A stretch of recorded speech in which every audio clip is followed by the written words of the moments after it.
Alô, alô, galera, nós somos do projeto Ponta de Lança e este é o nosso primeiro episódio do podcast Mama África FC, pela primeira vez aqui na podosfera.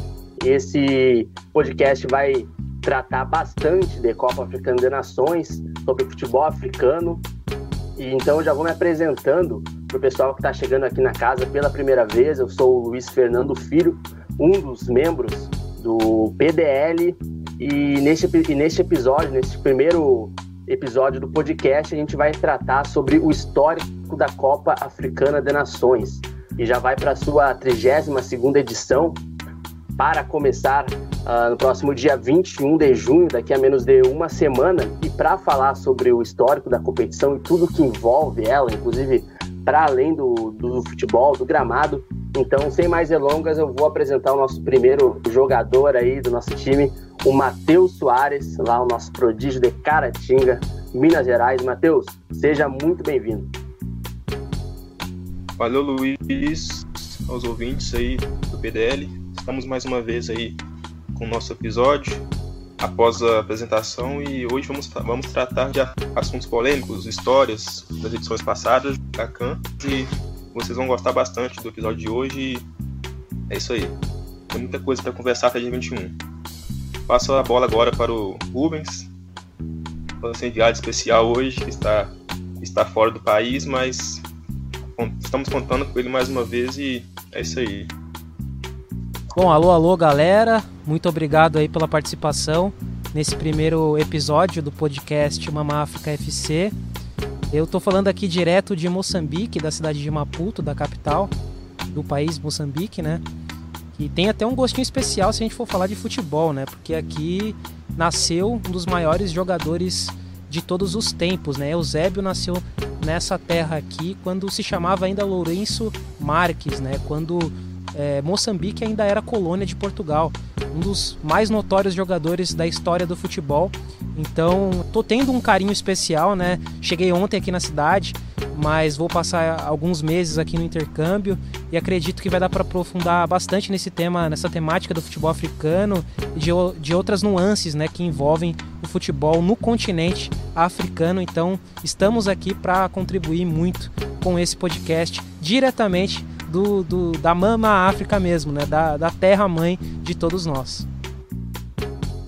Isso aí, Rubens. Sempre um prazer aí receber o nosso correspondente aí em Moçambique. E o nosso quarto integrante e especial, tanto quanto os outros, é o nosso convidado André Carlos Zorzi, jornalista e um admirador nato aí do futebol africano, sempre produzindo alguma coisa, alguns textos que inclusive foram referências até de pesquisa para a gente antes da gente formular todo esse projeto que é o PDL. André, Carlos, vou chamar como Carlos. Carlos, seja muito bem-vindo ao projeto e a esse episódio do Mama África FC.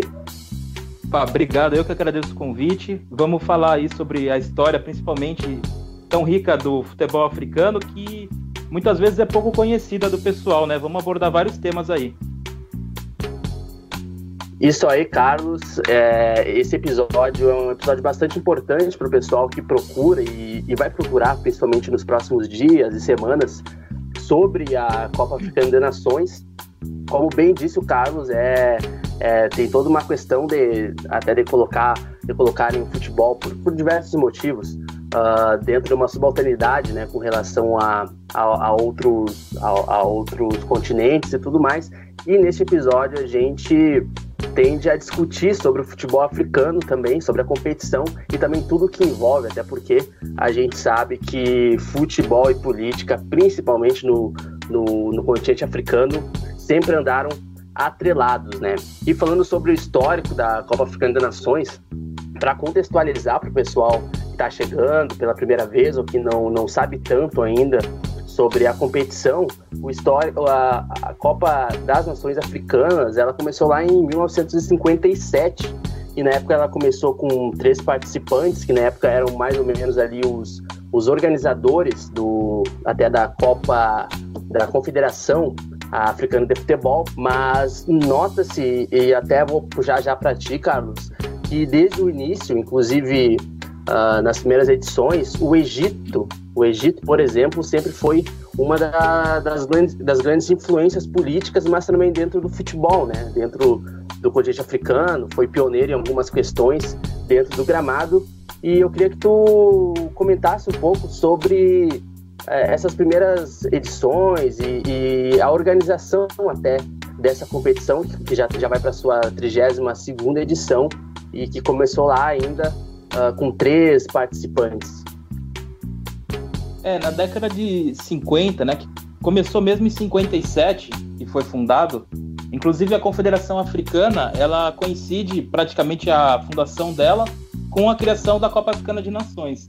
A primeira teve só 3 participantes, que nem você comentou, que, aliás, a fundação foi Egito, Sudão e África do Sul, mas a primeira Copa Africana de Nações teve Egito, Etiópia e Sudão, porque a África do Sul, por conta do apartheid, acabou saindo, e a Etiópia também participou. Parece muito pouco hoje em dia, se a gente parar para pensar, mas em 57 tinha pouquíssimos países que tinham saído da colonização, vamos dizer assim, conquistado a independência. Então hoje, se a gente olha, tem 54 países no continente africano. Na época, muitos ainda eram colônias, por incrível que pareça, tipo na década de 50, 60.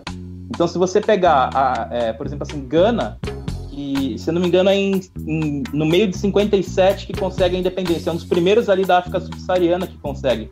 Então, apesar de ter 3 países só disputando, e esses 3 países já era, acho que 1/3, era 30%, 40% dos países do continente que tinham assim, uma independência e tudo mais, disputando a competição.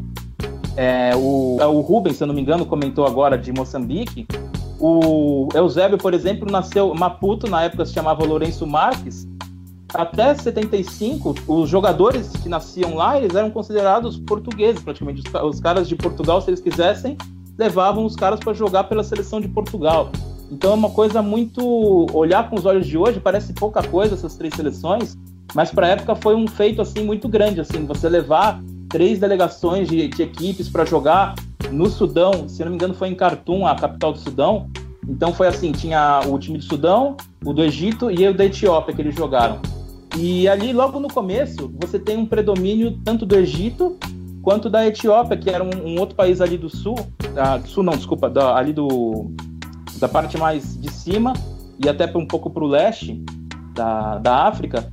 E posteriormente que os times da África, tanto do oeste quanto da região central, eles foram se desenvolvendo mais, e conforme teve a questão das independências também. Então daí, posteriormente, que a gente foi vendo Gana, Nigéria, Camarões, principalmente alguns países que hoje em dia a gente conhece mais, se desenvolvendo um pouco mais sobre isso. Exatamente, Carlos. E até depois da 2ª edição e nas edições seguintes, a gente tem todo um processo de descolonização de alguns países e o aumento até das seleções na competição. Ela vai se dando por esses processos de independência, né? A partir das colônias que existiam, portuguesas, holandesas, enfim, francesas e tudo mais. E nesse quesito é algo bastante interessante de citar, lá no início, todas essas seleções que habitavam, que, como a gente já falou no começo, eram poucas, começou com 13, depois foi aumentando, a partir de 68 a competição acabou sendo de 2 em 2 anos, como a gente conhece hoje. E Rubens, eu queria até que tu comentasse um pouco com a gente sobre essas questões da descolonização de alguns países e tudo mais. Tu está em Moçambique, né, hoje, e vai estar pelos próximos meses e tudo mais. Eu queria saber como tu percebe essa questão dentro do futebol, principalmente, mas também entendendo que há um contexto maior que o futebol, né, para explicar também o desenvolvimento da Copa Africana de Nações. Como foi explicado antes aí pelos colegas, o futebol africano, querendo ou não, é mais desenvolvido na parte norte né, do continente, por conta da proximidade também com o continente europeu, né? Então teve muito da contribuição europeia, pelo menos no aspecto do futebol. Eles conseguiram se desenvolver um pouco melhor e mais rápido do que as seleções da África subsaariana, né, que é abaixo do Saara. Então eles tiveram essa predominância principalmente nos primeiros anos de competição, aí relacionando também o Moçambique, né? Eu posso até citar o meu exemplo local, né? Que eu tô aqui 2 dias, e o que eu percebi até agora de Maputo, de Moçambique, é que o futebol é muito atrelado ainda a Portugal, né? Eles têm uma influência muito grande de Portugal, tanto é que as pessoas aqui, né, quando questionadas qual time torce, eles perguntam Moçambique ou Portugal? Porque todo mundo tem um time em Portugal e também um em Moçambique. Então não há uma predominância do futebol nacional aqui no país, no caso Moçambique, é o país que conquistou, né, essa terra aqui no passado, que foi Portugal. Então eu acredito que ainda tem muito da influência. Moçambique não é uma das potências aqui dentro do continente africano, né, longe disso. A equipe sofre ainda com o desenvolvimento do seu esporte no país, não é uma das melhores em relação ao desenvolvimento humano, né, no continente. Se eu não me engano, está entre os 4 piores em IDH, então tem muito a crescer ainda Moçambique, né? E conseguiu apenas a sua independência no ano de 1975, após uma guerra civil, né? Samora Machel, que tem uma grande influência não só em Moçambique, mas no continente inteiro, né?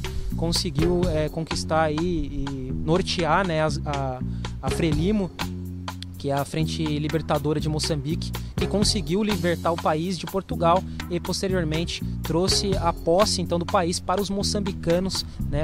Então acredito que nesse exemplo, nesse recorte que eu posso fazer aqui de Moçambique, passando um pouco mais de 24 horas, eu posso te dizer que ainda há muito dessa atrelação ainda a Portugal, né, que colonizou essa parte da África. Ainda há muita influência de Portugal aqui dentro.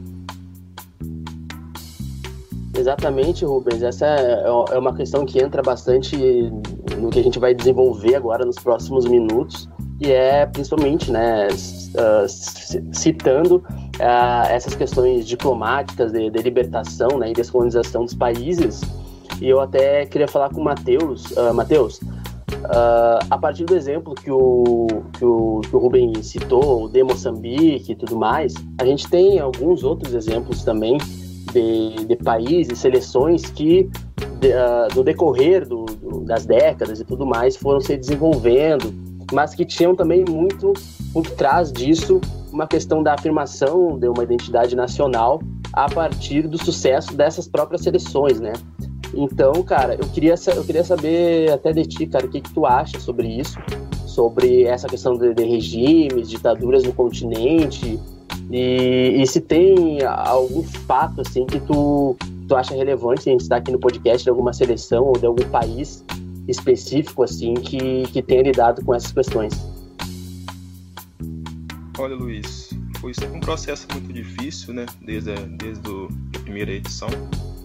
Teve a África do Sul, que foi banida por aquela confusão de entrar com a seleção multirracial ou não, e acabou não entrando porque ou entrariam todos os jogadores brancos ou entrariam todos os jogadores negros. Então, um processo difícil no começo, e ao longo do tempo foi melhorando, foi evoluindo bastante, e hoje em dia, sim, trazendo mais pro atual, foi uma vitória enorme, né?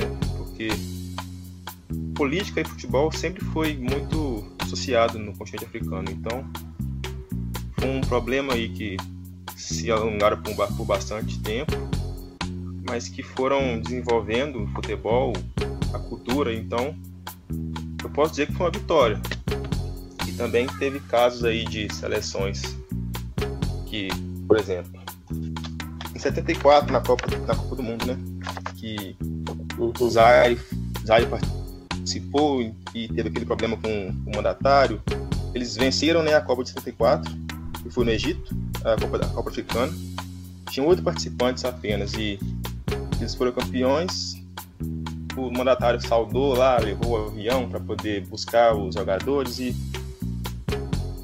foi um fiasco na Copa. E e na volta eles foram perseguidos por muito tempo por esse mandatário. Então, foi um processo difícil entre política e futebol, que hoje em dia ainda tem, mas não com bastante intensidade, como era antigamente.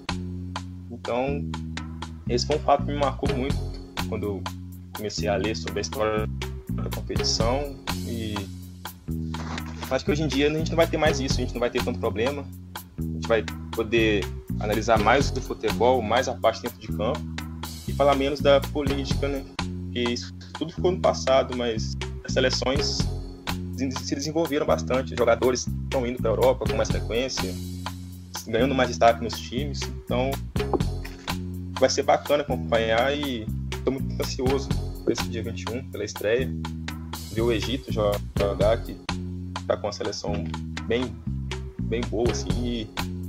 Isso aí, Matheus, muito bem citado, essas questões diplomáticas, e ao mesmo tempo a gente tem também outros exemplos bastante fortes, assim. E Carlos, falando sobre isso, sobre as questões diplomáticas, sobre essas questões também com relação aos mandatários, que, como eu disse antes, né, utilizavam ou se apropriavam, né, do sucesso das seleções, e aí por trás tinha toda uma questão também de investimento por detrás dessas seleções, acabavam não só se apropriando, mas, enfim,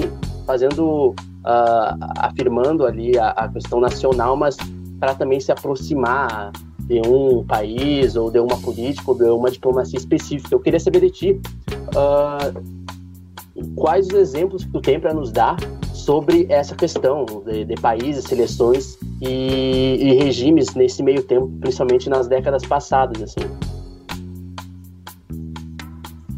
A gente tem vários casos, assim, e apesar de parecer uma coisa distante, a gente tem até, por exemplo, a de 2015, que foi na Guiné Equatorial, é reconhecida internacionalmente como uma ditadura, que é do Teodoro Obiang Nguema, se não me engano, e foi lá, foi naquele ano que teve a questão da febre amarela, não, desculpa, estava tendo a epidemia do Ebola, e Marrocos acabou desistindo de sediar de última hora. Como a Guiné Equatorial tinha sediado com o Gabão 3 anos antes, eles se ofereceram, foram lá, e se você reparar, tipo, a própria seleção da Guiné Equatorial, que é aquela cheia de naturalizados e tal, ela foi muito além do que se esperava, assim, tanto você tem o fator casa, claro, mas eu lembro que na época teve uma polêmica muito grande de falar na quarta de final, teve um jogo contra a Tunísia que teve um pênalti super polêmico, e o pessoal falou que o juiz talvez tivesse alguma coisa, assim, aquela questão da pressão de você jogar vamos dizer assim, num país que é super autoritário e tal. A Costa do Marfim teve um jogo que até os torcedores visitantes foram levados para campo, e as forças policiais começaram a agir com truculência perante a população e tal. Foi retratado pelos jornalistas que estavam lá. Então, assim, é uma coisa que, assim, até os dias de hoje, de certa forma, a gente vê. É lógico que, por exemplo, na África do Sul, em 2013, não teve tanto isso, né? Não se tem tanto, né? Mas, dependendo do país que a gente... que se cedia, ainda tem. Se eu não me engano, em 82, foi sediado na Líbia. E a Líbia já era uma marca Gaddafi, que é o ditador que ficou famoso uns anos atrás, se não me engano, entre 2010 e 2011, que encontraram ele até foi morto. É curioso esse caso, porque futebol africano da década de 80, e foi a única vez que a Líbia chegou entre os semifinalistas, né? Inclusive chegou na final a Líbia nesse caso, e perdeu para a Gana na final, nos pênaltis. E é uma coisa que, assim, hoje em dia é muito difícil a gente encontrar material sobre isso, vídeos, lógico, coisa de jornal, então ainda mais para quem não tem acesso a árabe, e ainda mais que muita coisa se perdeu com o tempo, ainda mais questão de acervo e tudo mais, mas é aquela coisa de você sabe que tipo de uso político qualquer tipo de ditadura usa para essa questão esportiva. Então, assim, o próprio Gaddafi, se não me engano, na Copa de 2010, ele queria levar para a Líbia.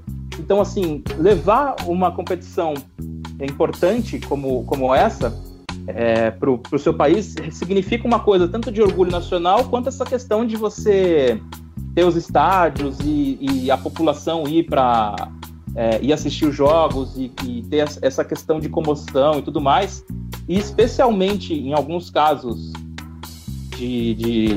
do passado, assim, de décadas passadas do futebol africano, você tem histórias, tipo, de relatos que os jogadores reclamam de alguns lances e coisas assim que seriam suspeitas ou que, vamos dizer assim, não se tem registros, mas os jogadores reclamam que o juiz roubaria não, mas vamos dizer assim, o juiz erraria para o time da casa, alguma coisa mais nesse sentido assim, que é aquele tipo de coisa que no futebol mundial inteiro você tinha nas décadas passadas principalmente. Essas histórias que a gente ouve de Libertadores, assim, também era muito comum no futebol africano nas décadas passadas. Então você imagina a pressão que não passaria um árbitro que está apitando um jogo da Líbia, na Líbia, durante um regime autoritário do Muammar Gaddafi, vamos fazer uma suposição assim.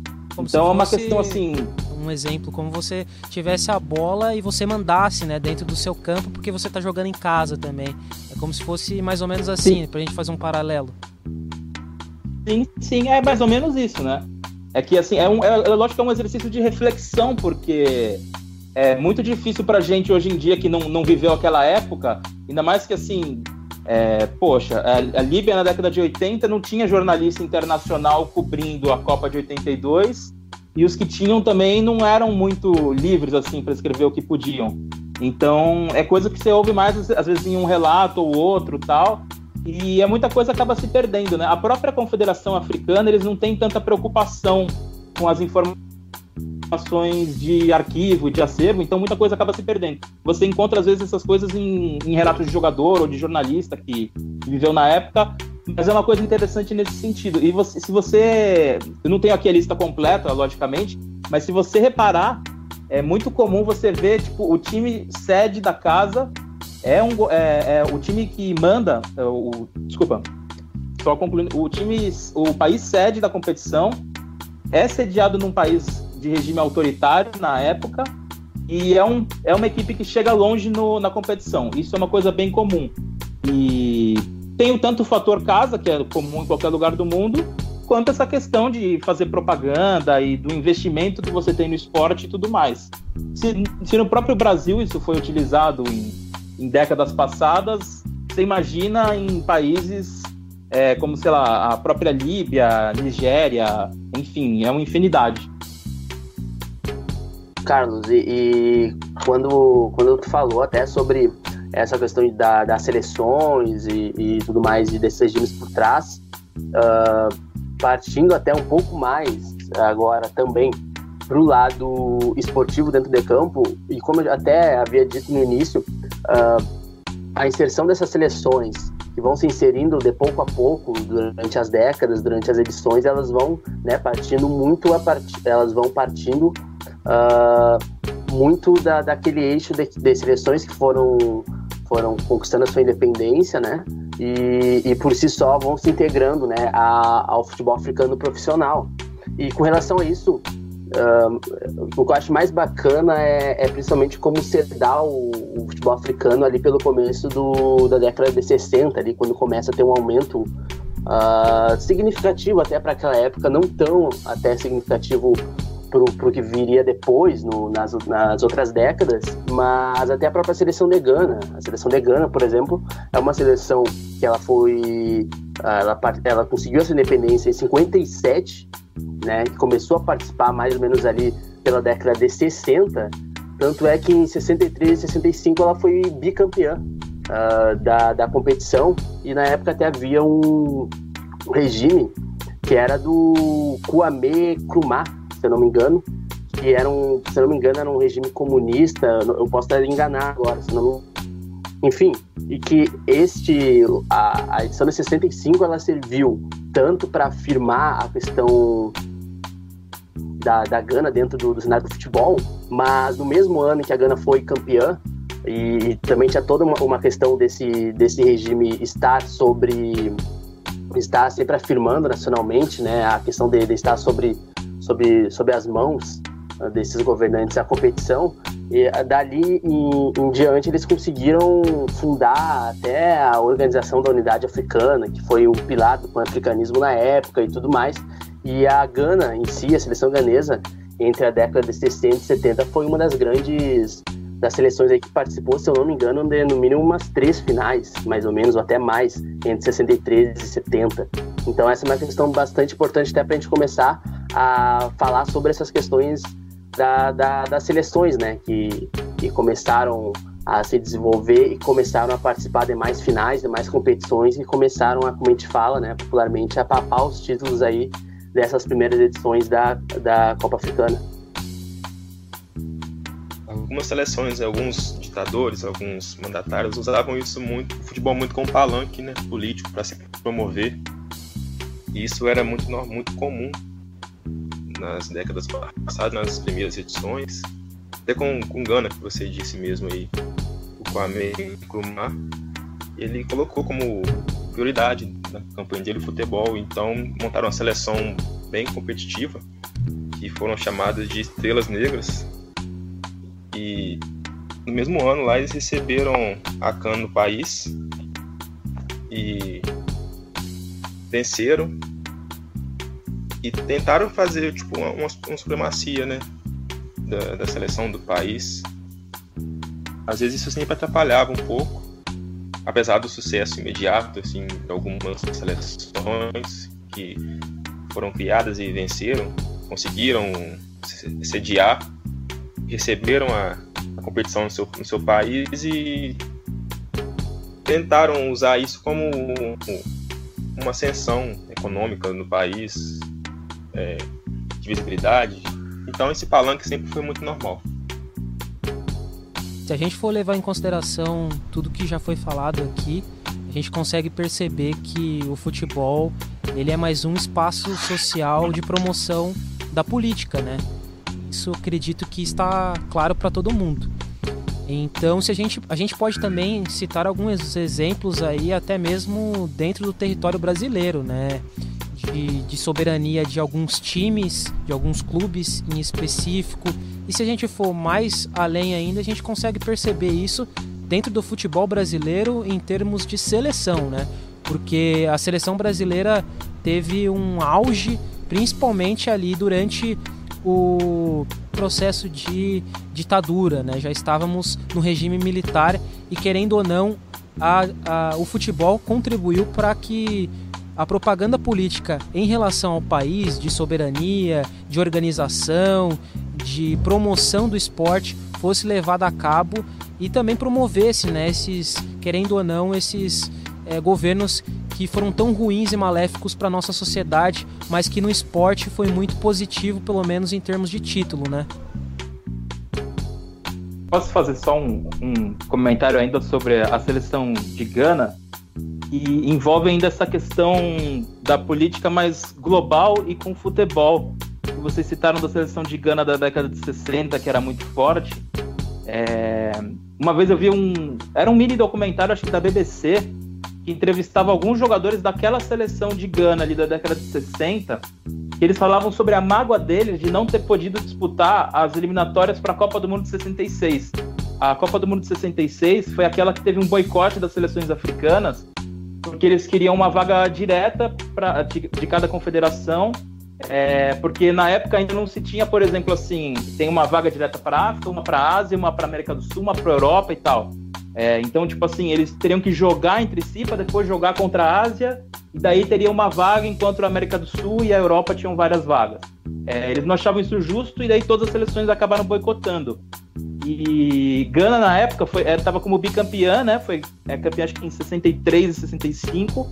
Eu acho que nos anos seguintes também chegou em final de Copa Africana de Nações, ou foi campeã.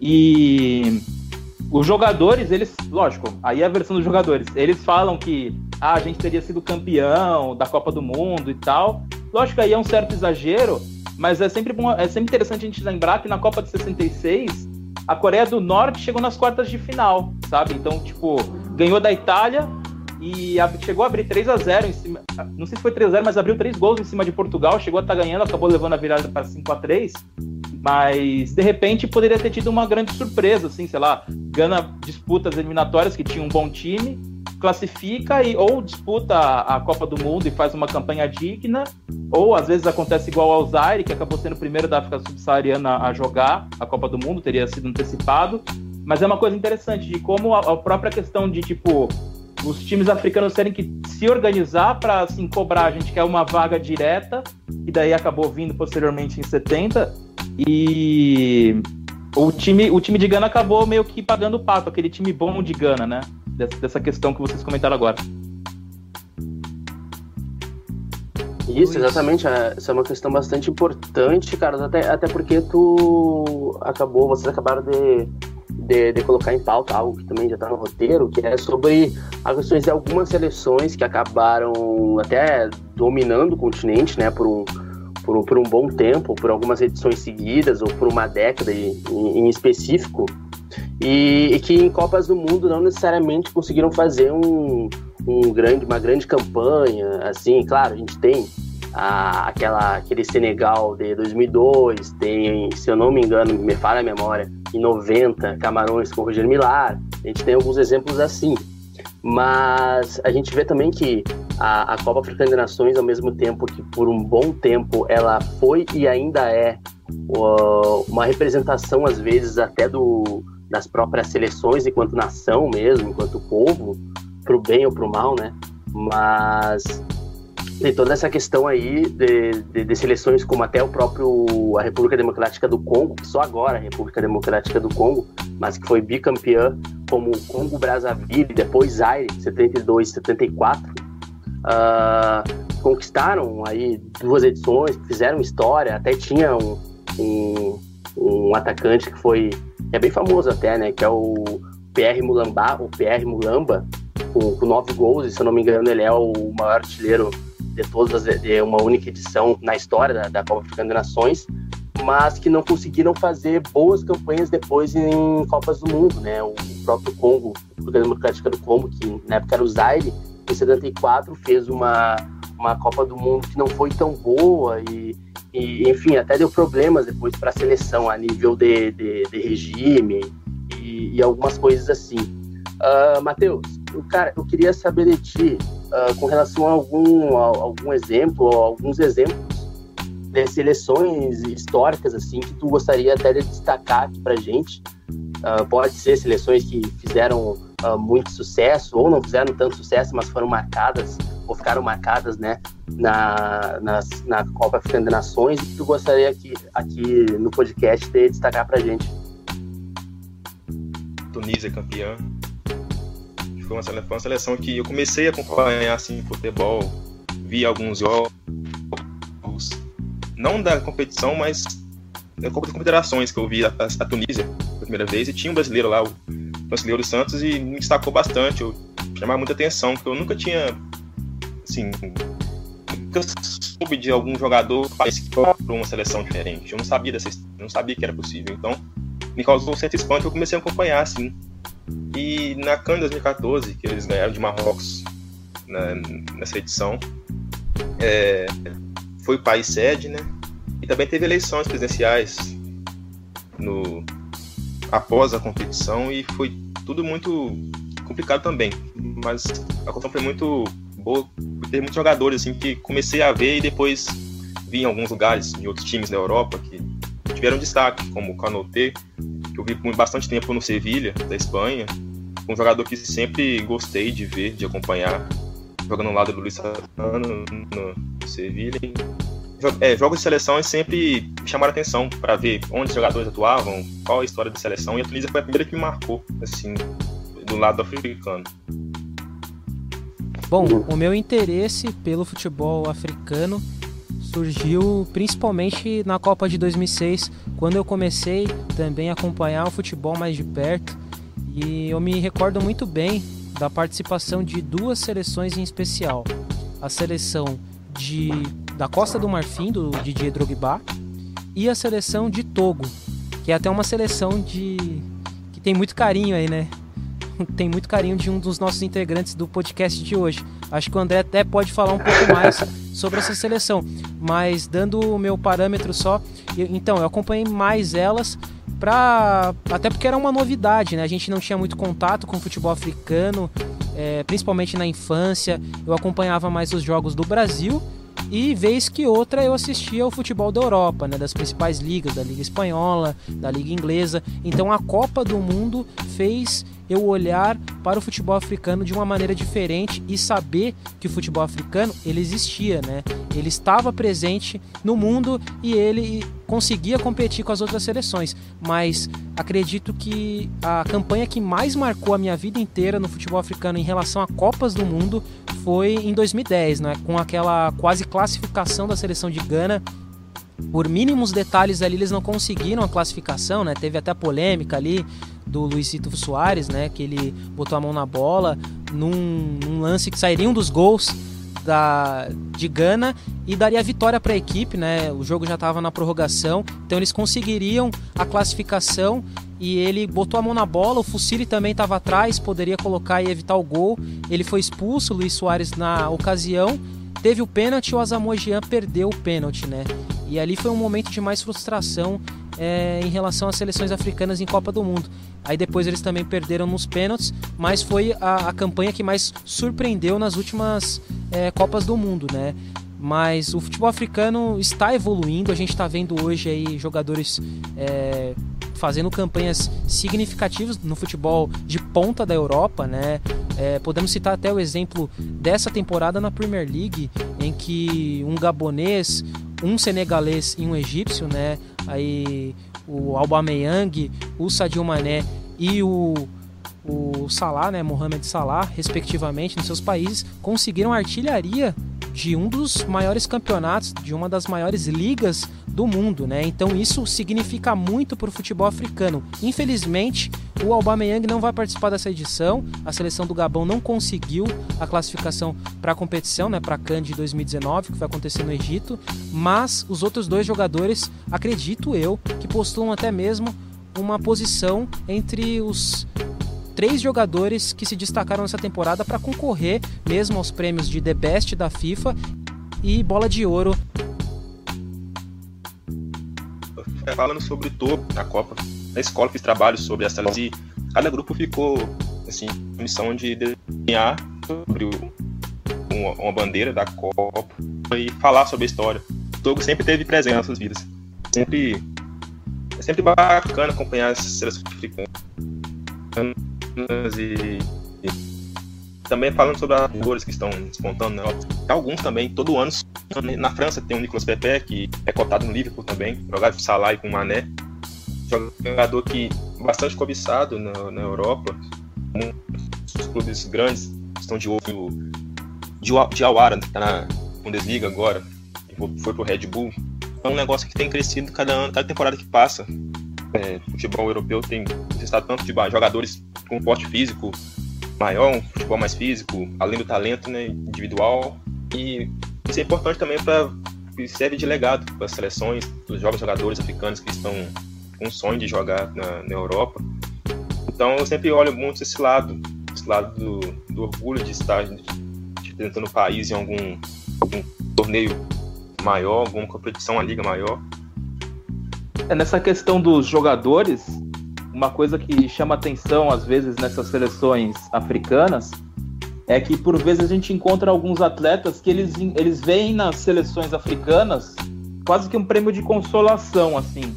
É normal às vezes você encontrar alguns jogadores que o cara faz até, sei lá, o sub-20 pela França, por exemplo, ou por Portugal, sei lá, o país que ele...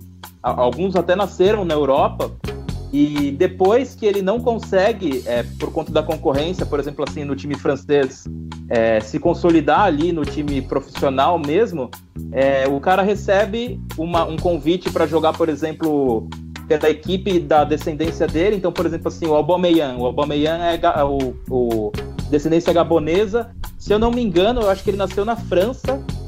Se não nasceu na França, ele desde pequeno mora na França, mas eu acho que ele próprio nasceu na França. E fez, acho que as categorias de base na França e tal. E quando ficou mais velho, ainda antes dele despontar e ser o Aubameyang que é hoje, ele recebeu o convite para jogar pelo Gabão. E depois que você joga pela seleção, um jogo oficial da FIFA por eliminatória, ou alguma coisa que não seja só um amistoso simples, se eu não me engano, não sei como é que tá a regra hoje em dia, mas você não pode mais variar de seleção. Então tem alguns casos na África de jogador que você vê que às vezes o cara nem tem nem tem tanto afinco, mas ele vê jogar pela seleção como uma oportunidade de carreira mesmo. Então, em outros anos, por exemplo, era comum você ver jogador que recusava convite para jogar a Copa Africana de Nações porque preferia fazer pré-temporada, por exemplo, algumas coisas assim, que é uma coisa que é praticamente impensável você ver em, sei lá, Eurocopa ou até na Copa América, é bem mais difícil você ver alguém assim. E essa coisa o vínculo que o jogador tem com a própria seleção é uma questão complexa no continente africano, até pelo formato que se deu a colonização e a descolonização africana, e essa questão de muitos atletas hoje em dia que tem essa qualidade, o cara às vezes não tem tanto vínculo com a nação que ele defende em campo, entendeu? Isso é uma coisa complexa também que o continente africano, eu diria que hoje em dia, atualmente, é o que tem disparado isso. Você não encontra isso em outros continentes nesse grau que tem no continente africano. Tem todas essas questões aí que vocês já falaram sobre essas seleções aí. O continente africano em si, né, é muito diversificado. Eu acredito que particularmente nos últimos anos, ou até nessa última década, a gente vem até com mais jogadores se autodeclarando, né, pertencentes aos seus países de origem. Apesar de, até a última Copa, ter sido um reflexo bastante dessa multiculturalidade e de jogadores, principalmente franceses até, né, terem escolhido jogar pela seleção de base na França, porque já fez, né, as categorias de base pelo país e tudo mais. E falando sobre seleções que marcaram até a Copa Africana de Nações, tem um quesito muito importante da gente falar, que é principalmente sobre a Copa Africana de Nações de 1996, que na minha visão, talvez assim, simbolicamente, esportivamente, politicamente, tenha sido a Copa Africana que teve um grande destaque, primeiramente, que foi a participação da África do Sul após décadas e décadas, né, de sanções de outros países, de federações, com relação ao apartheid que existia no país, que perdurou por bons anos, né? E tem muito a ver também com a questão da libertação, vai voltando um pouquinho mais, em 90, de Nelson Mandela, que acaba indo ao poder em 94, e aí tem toda uma questão que ela é futebolística, mas ela é esportiva também. E Rubens, tem o fato de que a 96 ele se explica pela África do Sul participando pós-apartheid da CAN, sendo campeã, mas que entre 94 e 96, ou na década de 90, a África do Sul teve ganhos esportivos muito interessantes, né? Isso. Após a eleição de Mandela em 1994, ele traçou algumas metas, né, para tentar unificar ou mesclar a sociedade sul-africana em relação à questão étnica e racial. Então ele acreditou que o esporte seria essa ferramenta, né, que faria uma comungação da população um pouco maior. E dentro dessa perspectiva, e tendo alguns problemas, né, driblando alguns problemas no meio do caminho, ele conseguiu unir a seleção sul-africana em 1995 durante a Copa do Mundo de Rugby, né, que é um outro esporte aí que até originou o futebol, né, primo do futebol, ou irmão talvez do futebol. E então ele conduziu uma sede da Copa do Mundo no ano de 1995 e conseguiu fazer com que aquele evento marcasse a história da seleção sul-africana em termos de esporte, né? Primeiro em 1995 com essa conquista da África do Sul da Copa do Mundo de Rugby, teve a participação de um negro na equipe, predominantemente a equipe era branca ainda, até mesmo pelo desenvolvimento do esporte, né? O rugby não era tão aberto assim para a atividade dos negros, era um esporte um pouco mais da elite, né? Se a gente for traçar uma pirâmide social, os brancos ainda dominavam a África do Sul mesmo com o fim do apartheid, até porque era recente, né? E em 1996 a equipe acabou sediando novamente, né, uma competição agora de futebol e conseguiu novamente uma conquista dentro de casa. Ou seja, foi um momento de maior êxito esportivo pelo menos no esporte coletivo da África do Sul, né, com essa tentativa de união da sociedade sul-africana através do esporte, promoção do esporte como ferramenta de política também do Nelson Mandela, mas dessa vez, acredito eu e vocês também, para o bem, né, da sociedade. Então, acredito que essa década de 90 foi muito marcada pelas conquistas da África do Sul e pela, talvez, uma mudança ou um respiro que poderia ser a mudança no esporte em relação aí, a gente falando sobre futebol, dentro do continente africano, para uma libertação, tanto dos países que colonizaram aqui o continente africano, mas também um respiro para o povo africano mesmo, como um êxito esportivo, né, de união também, de driblar os problemas sociais que eles enfrentam diariamente. Da Copa Africana de Nações de 96, a gente consegue pegar também não só pela África do Sul, mas o continente africano em geral ali, porque estava previsto para ser no Quênia e por uma desorganização eles desistiram de sediar em cima da hora. Se eu não me engano, em 95 eles anunciam que não vão conseguir sediar.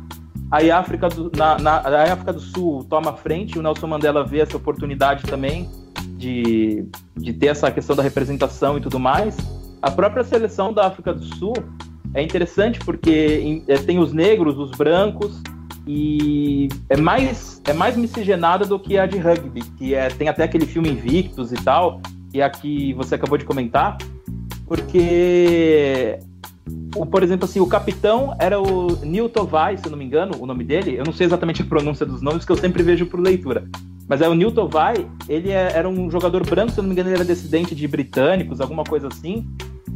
Tem descendente de portugueses, que também tem uma colonização na África do Sul ali, tinha uma questão portuguesa há muito tempo. Tem descendente de português, então o goleiro reserva era um branco descendente de portugueses. Você tem uma meia dúzia ali de caras brancos, aí tem outros jogadores que são negros, tem até o Williams, que jogou no Corinthians na década de 90, acho que passou uma passagem bem apagada, e tem jogadores ali muito bons, e é engraçado porque a África do Sul, em termos de título, no futebol, é a única coisa que eles conseguem de relevante. E é uma coisa muito por conta desse fator casa ali. E não digo isso no sentido de ter sido beneficiado e coisa do tipo, é porque você vê que foi um momento assim, muito mágico assim, para eles. Da torcida empurrar, então assim, muito jogo tinha estádio vazio e tal, mas os jogos da África do Sul eram lotados, assim. E enquanto o rugby era um esporte que, assim, a população negra da África do Sul não era tão envolvida, o futebol em si, os negros da África do Sul, eles curtiam já muito o futebol em 96. Então, foi uma coisa muito simbólica. E uma coisa interessante também é que tem 2 edições só, se eu não me engano, da CAN, desde que tem 16 times, que não participaram dos 16. Uma foi aquela de Togo, em 2010, que teve o caso em Cabinda e tal, e atiraram no ônibus e eles acabaram não participando. E a outra foi essa de 96, só que quem não participou foi a Nigéria. E a Nigéria foi aquele baita time da Nigéria. Se você pegar em 94, é o time que caiu no grupo da Argentina, passou de fase, se não me engano até ganhou da Argentina, acho. E daí só perdeu nas oitavas de final para a Itália, que foi finalista da Copa do Mundo. Parte desse time da Nigéria ganhou a medalha de ouro na Olimpíada de Atlanta em 96 e liderou o grupo da Espanha na Copa de 98 também. Então, assim, e além de ter sido campeão da CAN em 94. Então, tipo assim, era um time muito bom da Nigéria. O campeão vigente, vinha numa fase muito, muito grande, muito boa, assim. Tinha o Okocha, Kanu, Ikpeba, Mokashi, enfim. Era, vamos dizer que assim, a geração de ouro da Nigéria. Só que teve uma questão, na época era o Sani Abacha, eu acho, o presidente da Nigéria, e tem uma região lá que chama Ogoniland, tem uma população lá que eles chamam de povo Ogoni e tudo mais, que, se eu não me engano, é uma região que era rica em petróleo, e aquela empresa multinacional Shell, eu não sei explicar agora exatamente o que foi feito, mas é alguma questão de contaminação de solo, enfim, fizeram alguma besteira lá e tinham alguns grupos que eles protestavam contra a empresa e tudo mais. E alguns ativistas eles acabaram sendo executados e teve um problema internacional até, e o próprio Nelson Mandela ele criticava governo do Abacha, e você teve um clima de praticamente um boicote ali. Eu não lembro agora se foi a Nigéria que optou por não disputar ou se foi alguma sanção assim. Se eu não me engano, foi a Nigéria que optou por não disputar. O ditador da Nigéria, ele falou que os jogadores não estariam seguros em estar na África do Sul, porque pela questão desse imbróglio todo que teria dos boicotes e não sei o quê, e meio que acabaram impedindo a Nigéria de disputar o bicampeonato. Isso acabou, inclusive, abrindo a oportunidade para a África do Sul ser campeã. Porque muita gente, inclusive, acha que... Lógico, que não dá para saber, né? Mas se a Nigéria tivesse disputado, certamente seria um caminho mais difícil, porque era um time muito bom e a Nigéria acabou ficando de fora de 98 também, porque quando você desiste da competição, você acaba levando um gancho, né? E é uma coisa curiosa isso, porque a política acaba entrando em campo, né? Inclusive, o Sani Abacha, se eu não me engano, ele morreu durante a Copa do Mundo de 98, que a Nigéria também foi bem, e eu acho que os jogadores eles tiveram até que fazer um minuto de silêncio numa coletiva de imprensa, alguma coisa assim, dar declarações e tal. Então, para você ver como é uma coisa curiosa, assim, tipo, como a questão política acaba influenciando. Então, se não fosse todo esse imbróglio político que envolvia a Nigéria e tal, talvez a África do Sul acabasse não sendo campeã. Fora a questão da desorganização do Quênia, que acabou desistindo de última hora e abriu oportunidade para eles sediarem, porque a própria África do Sul tinha disputado as eliminatórias das competições anteriores, se eu não me engano, e não tinha ido tão bem. Então, assim, acabou sendo uma surpresa. Mas a CAN 96 é uma coisa, assim, bem simbólica nesse sentido do histórico de competições africanas. Assim, ali tem muito do que representa e tem jogos assim muito interessantes de você ver a história por trás. Isso aí, Carlos, essa questão da África do Sul e de todo o imbróglio, né, que aconteceu nas últimas décadas, tendo a África do Sul como um grande exemplo aí pós-apartheid e libertação, e como ainda era chamado, né, a Nova África, como os próprios torcedores chamavam durante essa Copa das Nações Africanas. Depois a África do Sul acabou indo ainda para a Copa do Mundo em 98. Então são questões bastante importantes, até que a gente gostaria de ficar falando durante 2-3 horas facilmente. Inclusive essa é uma temática que a gente chama para mesa de bar, né? Mas assim, o nosso tempo já está estourando mesmo, mas eu vou agradecendo primeiro ao Matheus. Matheus, cara, muito obrigado pela participação, nosso primeiro episódio apenas, mas eu acho que a gente cumpriu a promessa, né? A gente cumpriu o nosso objetivo. Valeu, Luiz, muito obrigado. Foi um papo bastante importante. É bem importante a gente saber o que rola por trás do futebol, ficar virado do campo, né? E tô feliz pela gravação, honrado pela participação do Carlos André e estou mais ansioso para o começo da competição. Então, muito obrigado pelo papo, pela conversa, foi muito interessante saber tudo isso, conversar com vocês, compartilhar com vocês e até a próxima. Um abraço a todos. Isso aí, Matheus, valeu, cara. E Rubens, muito obrigado, já também agradecendo, vai ser o nosso correspondente aí durante todo esse tempo de Copa Africana de Nações e até a próxima, né? Muito obrigado pela oportunidade de participar dessa edição, né, primeira edição.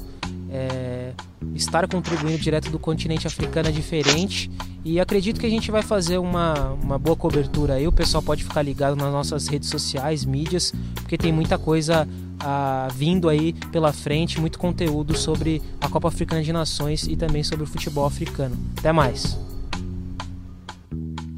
Isso aí, Rubens, diretamente da capital de Moçambique, vai estar nos ajudando aí nas próximas semanas e durante toda a competição.